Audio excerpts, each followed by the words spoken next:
back to my channel. If you're new here, my name is Mary Barfield and I am a homeschooling mama to a rising kindergartner and second grader. And today's video is going to be a updated homeschool room tour. Now, this is the third homeschool room tour I've done in probably about a month and a half, and you're probably wondering, why have you done 3 of them in such, quick succession? And the reason is that after I filmed the other 2, some things changed in our household, and we actually decided to move our homeschool room completely from one room to another within our house. Mind you, we are just a few days away from starting the first day of school, so this all happened pretty quickly. Now, just to kind of give you a brief synopsis of why we did this. So our homeschool room originally was in my oldest daughter's old bedroom. My oldest and my youngest decided they wanted to be in the same room, so we put them together, and then we had this empty bedroom that was just sitting there. And then when we decided to homeschool, we were like, this would be a perfect space for our homeschool room. So alas, that's what we did. We made it this cozy, wonderful place over the past year where we have been learning, and it's just been a wonderful, nurturing place to be in. However, our girls, they lasted a year and a half, a little over actually a year and a half in the same room. They have both decided that they want their own spaces. They want their own bedrooms. And since we have the space, we are going to acquiesce their request because we are all together 24/7 because we homeschool. And I think it is very important for them to have their own individual spaces that they can go to when they need a break from each other, or if we're doing quiet time, or if we're just doing independent reading and my daughter wants to go read in her bed away from her younger sister, etc. So I think because we are together so much because of homeschooling, I think it is important for them to have a space they can call their own. And so we went ahead and moved our homeschool room out of that bedroom and into our playroom open loft area. So this space is a lot bigger than our last one, but it is also sharing space with the playroom stuff, which I will tell you, we really condensed and got rid of a lot of things. I'm pretty proud of ourselves. So there's just this one little corner, and I'll show it to you guys in a second, over here with all of their play stuff. And then the rest is the homeschool room, and we have a lot more space and room. And frankly, as they get older, we were going to move into here anyways, just because they were going to be bigger people and we'd need the extra space. So it just happened a little sooner than I anticipated, but I'm really proud of what I've done in here, especially with such limited timing, considering I wanted to get it all done before our first day of school. So I'm pretty proud of all of it, and I want to share it with you guys and show you how it all turned out. So without further ado, I'm going to stop rambling and I'm going to flip this camera around and show you what we've done in here. Actually, really quickly, before I flip the camera around, I just wanted to preface, we do have some personal photographs in here, and as a rule of thumb, we do not show our kiddos' faces on YouTube or any really social medias. So I have put construction paper up across their faces. So if you see random things with construction paper on them, it's because it has my kiddo's face behind it. I just figured that was easier than taking down all the photos. So just be prepared for that. Now I will flip the camera around. All right, first off, you guys get a quick view of my cute little puppy dogs. That's Ranger, and then the husky is Sage. Hey, baby. She's like, what are you doing, Mom?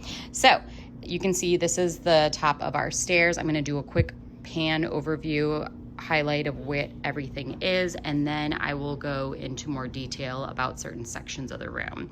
So you can see this is much bigger and much more open than our last room. If you haven't seen that previous tour, I'll link it up above and down in the description for y'all. So first off, when you come in here, I'm calling this our reading nook. So my daughters both have their Pottery Barn chairs, and this is one of those 6 cubby Target cubicle bookshelves. And so I decided to bring it out this way so that we could put books on one side and the other, so they can pull some of their chapter books and reading books from that side and then on the other side. And then above here we have our maps. So we have our world map and our US map. And then starting over here, I'm trying to not make y'all nauseous with moving too much. I have a basket full of our yarn for crocheting. There's some easels in there, etc. We have our how am I feeling chart in case we're having big emotions and we just can't express them and we need to just use that to point to. I have one of our easels up here. We're gonna put our artist study painting for the week there so that the kiddos can look at it every day and just, gaze upon it, study it, commit it to memory, and just really, take their time with the picture study. We also use a pom-pom system, so each of my kids have a jar, and here are the pom-poms and there's their jars. I got these magnetic poster hangers. These are really cool, so we can swap these out easily whenever we feel like it. And we've got these beautiful nature posters hanging on the wall. We've also got our alphabet. And then I got this chart off of Amazon, and then I created these rhythm cards so we can just take those out. Here, I'll show you. So like we can just swap them out so that the girls see what their schedule is for the day. And then over here, I'm calling this our geography and science top area. So we've got our globe, our microscope, and our solar system. We're learning about space this year. All the books, all the curriculum. And then we've got some fun activity stuff down here. I'll go into more depth about that in a second. I have a book stand here, so we just display any fun books that we're learning about or library books. The girls' joint rock collection, our piece de resistance, the pencil sharpener. We have this iMac. We really don't use it, honestly, but I'm gonna try and use it more in here. We have our Spanish words we're practicing. I was gonna show you back here. We also have a timer, and then I have a wireless speaker for music that I use to play. Over here we have our cart, our trash can. Coming back here. So right now, temporarily, we have this folding table. I wanna get a more round or oval table in here. This is just making do until I can find the right table for me. We have this little reading nook over here. It's a little tent. We're actually going to be using this as our rocket ship for our space study this year because we're gonna build a rocket ship. So we're gonna decorate this tent to make that happen. And then also the girls like to sit in their room. I've got some blankets over there if they need them.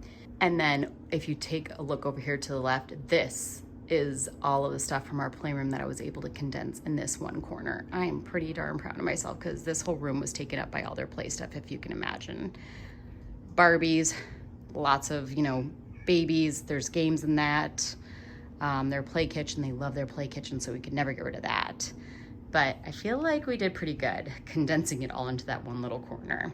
Okay, starting over here in the left corner, I'm gonna get a little bit more detailed about what I have in different places. Over here on the left, I have command hooks hanging up my girls' smocks. This for the cart is all of our math manipulatives for the most part. We've got some rulers, pencils, glue, dry erase markers, all of the pattern blocks that my girls need for their math curriculums, their individual boxes. I won't go too into depth because this is the same as my last one. Their alarm clock toy that they use for telling time. We've got construction paper in here as well as some new waiting to be opened underneath. And then we've got our letter manipulatives, our magnetic letters for my girls as they're learning to read and spell. So just to show you how I created this bookcase before I go into it, I got 2 Target 8 cubby units. So one right here, and then I laid one horizontally. And then I had that 6 cubby unit on the side that I have sticking out to kind of create some depth in the room. But then starting over here at this one that is standing vertically, we have our Spanish curriculum right here. We have our art prints for the year for our art study, our painting study. This is some, oh gosh, that's some border paper. We've got just some extra stuff in here. We've got colored pencils, drawing pencils, more dry erase markers that we're gonna be using for the year. Our math manipulatives are in this box. They're the Math You See blocks. I got them off Facebook Marketplace, so we have that in there that my daughter uses for her first grade math. And then if you come down below, so these are the second down cubbies. This one is my oldest daughter's cubby. And this one over here is my youngest daughter's cubby. So you see she's got all of her math, her reading, she's got her alphabets that she's learning, all of her notebooks are in here along with her pencil case, and she's got some flashcards for her sight words. And then my oldest is doing all about spelling. She's got her math, her first language lessons for grammar, her pencil case, and all of her little notebooks and everything in here as well. And then down below that, I have all their books that we're using for all of their collective subjects this year, to include my teacher's binder. This is my work binder here, my resource binder. But we are going to be doing animal studies because we're doing Build Your Library Level 0. And so these books are going to be great when we're doing our animal studies from around the world. We have quite a few space books here because we're doing space for our science. We've got our Spanish curriculum here. We've got some tales. We've got a world full of animal stories and a year full of stories. We're gonna be doing a cooking class for around the world. I'm trying not to go into too much depth here. We've got Writing with Ease for my oldest and her All About Spelling. And then moving over to the next cubby, we have our atlas. What do you celebrate? 100 awesome women who changed the world, children just like me. So these are my resource binders for my different curriculums. So we have Build Your Library Level 0, which is an around the world study. And then we also have in here, we have our American Girl history. And then we're learning about Kaya first. So I brought all of her books up here. I keep the rest of the American Girl books downstairs in my office just because I kind of want to try and keep them nice if I can. I've got a lot of atlases here for the United States, 2 right there. And then we've got my history timeline from School Nest notebooks. Okay, and then bringing it down here to the bottom left cubby, we just have a lot of art supplies. We have canvases that I got on sale. We've got sketch paper. We've got watercolor pads that we can use. What else? We've got poster board in here. This basket right here is our nature basket, is what I'm calling it. So here the girls have pocket microscopes that we can bring with us on nature trails. This is one of my girls' first aid kits that my husband got them. It's got little band-aids in it and they can hook it onto their backpacks. The other daughter has a fox one. It's super cute. In here in our bag, I've shown this before in previous videos, but we have our nature journals and they are travel to go watercolor sets. And then this is just a duffel bag that's like rainproof and it squishes down into a small bag that we can bring with us. In this basket, we have our Spanish puppet, Alberto. He's just taking a nap in there. We've got some fun stickers in here. We've got a dry erase board for my youngest who's learning how to draw. We've got 2 clipboards. We've got our dry erase board that we use a lot for math. Here's some of our stuff from the different levels of All About Spelling that we're working on. We've got, this thing is amazing for notebooking. I know you probably can't see it well on camera, but it's a stencil and allows you to draw lines on notebook paper. Actually, let me show you guys really quickly. Let me grab my oldest daughter's American Girl history notebook and I'll show you what it looks like when you use the stencil. So, like, here's an example. This was her first entry learning about Kaya, and we learned about the Nest purse. So I drew these lines for her with that stencil, and then she was able to do a narration. And then again, we did it up here too, learning about Appaloosa horses. So that stencil is a game changer. And then in here we have just some miscellaneous stuff. We have our feelings cards and some information. We've got some printed out calendars that we are going to put up every month, and they're cool because they're themed around the world. So July is Greece, I think June was Brazil, so we're going to stick those up somewhere on the wall starting this coming Monday when we start school, which is so exciting. Okay, going from the baskets over here to this other 8 cubicle bookcase, we have my little, what I call my suitcase, which has tons of arts and crafts, little knickknacks in here. It's actually technically to hold photos and protect them, but I use it for little bits of craft pieces. We've got extra glue, pom-poms, pipe cleaners, all sorts of stuff in here. Next to that, I have my craft box, which has like adult crafts. Like there's glue stick information in here, or glue stick stuff in here that I don't want the girls to get a hold of. We've got extra stuff in here for supplies. So we've got Elmer's glue, we've got index cards, we've got some straws for crafts. In here we have extra American flags, pencils, all sorts of little knickknacks in there. Underneath there we have magnet tiles because my youngest absolutely loves playing with those, especially when I'm reading, and it keeps her hands busy and her ears open for me. If you can't tell, we really love air dry clay, so we've got quite a few up there. We also love Play-Doh, and we've got some things to play with Play-Doh in there so my kiddos can pull that out if they want. Moving up here, this is, again, it's just extra, it's just a lot of extra crafts. We have pipe cleaners, we have some felt in here, tissue paper, I know. There's some Spanish manipulatives in here. There's just so much in here. Then we have our painting bucket, so lots of paint supplies in there. These are just our excess crayons. This is like where crayons go to die, but we're gonna like use them and repurpose them for something else, like maybe melt them all together. I don't know, but we're gonna use them. I don't want to throw out crayons. And then up here I have coloring books, and then down here, extra art projects and some STEM science lab type projects. Over here, just to show you, these are kind of some of our, what I would consider more things from last year, our spines that we used for learning, and some of it we didn't. It's just these are what I would consider more learning, educational, informational books. And then over here, I have what I consider like our chapter reads. You know, we have a Boxcar Children, we have Magic Treehouse series, Zoe and Sassafras, the Never Girls collection, and then here's, like, we read Little Women this summer, and we have a Little Princess, which I think we're gonna read next year or the year after. I don't know. I found it at a thrift store for a really good deal. And we just have some more picture books down here, some Dr. Seuss, 5-minute girl power stories, of course, and princess stories, but you kind of get the feel of that there. And then one last little thing I wanted to show you was what we have on our table. Now you see there's no other chairs here except for my computer chair. My girls will bring their chairs from their desks in their bedrooms out here when we do school and then bring them back into their rooms when they're done. But here in the middle, I have our paint trays. So when we do paint, we hopefully can save the table. We have our crayon box that the girls share. And then we also have this little knick-knack, which has colored pencils in it. It has markers, and then we also have these cool little twistable crayons, which do not break. Highly recommend. We'll be getting these from now on. We also have a little basket here. This has my sprocket in here, which prints off pictures for the girls' journaling. We have some character cards from September & Co. that we're going to be using for our morning time. I'm super excited about these. Headsets for the girls. This one, actually, I'm going to talk about this in my next video. It's a noise canceling one, which will come in super handy with the girls this year. But I'll talk about that further in my next video.